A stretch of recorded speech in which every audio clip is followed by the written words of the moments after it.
Mr. President, over the last weeks and days leading up to this vote here today, I've heard from a lot of people about this vote, and I guess I want to address it as much to them as anybody else. And these are people that I know. These are friends. These are neighbors. These are longtime supporters, generally people on my side of the political aisle. And they're upset.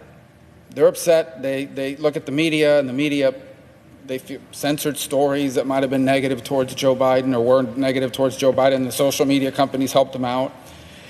And they saw how some states tinkered with and even mutilated state election laws, and they have doubts that the election was legitimate. And it gives this country this extraordinary crisis of confidence, which is very dangerous because democracy is very fragile, and it's not held together by elections. Democracy is held together by people's confidence in the election and their willingness to abide by its results. And so the notion was, we need to do something, we need to fight. And several of my colleagues have adopted the idea, and I respect it, that they're going to object. Now listen, it's important to understand something. Even the people objecting in the Senate recognize that it's not going to pass. It's not going to change the outcome, but it's going to send a message. And it's going to make a point. The problem is, I think it's a terrible idea at this moment. Just hours ago, a young lady died in this Capitol.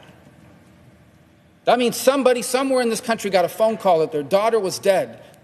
Daughter was going to a political rally. She is dead. Died in this Capitol, somewhere not far from where we are standing.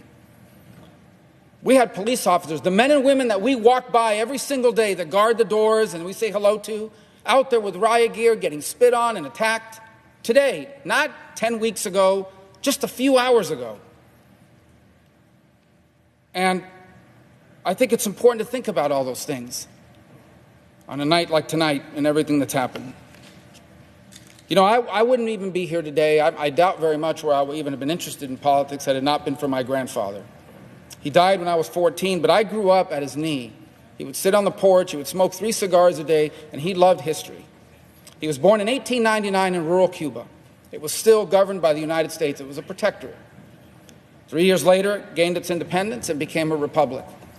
During my grandfather's first 60 years of life, he saw his country have an armed insurrection after a contested election, multiple presidents go into exile, 2 military coups, and the rise of a Marxist dictator, a tyranny that stands to this day. My entire life,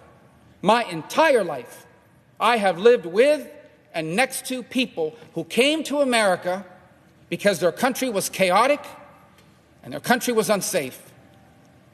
What I saw today, what we have seen, looks more like those countries than the extraordinary nation that I am privileged to call home. And I think about the mockery that it makes of our country. A lot of people, oh, well, China. No, let me just say something. In all modesty, no one here has worked harder on the issue of China. They hate my guts.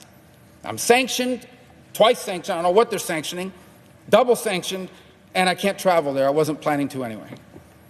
China's laughing. They're loving this tonight. In Beijing, they're high-fiving because they point to this to say, this is proof the future belongs to China, America's in decline.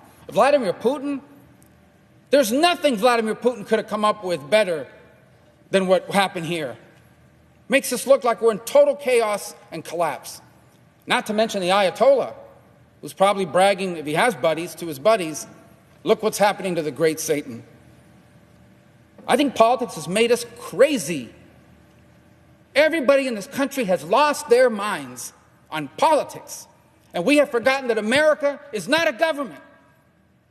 America's not a president. America's not a Congress. Let me tell you what America is. America's your family. America's your faith. America's your community. That's America. That's what our adversaries don't understand, and that's what we need to remember.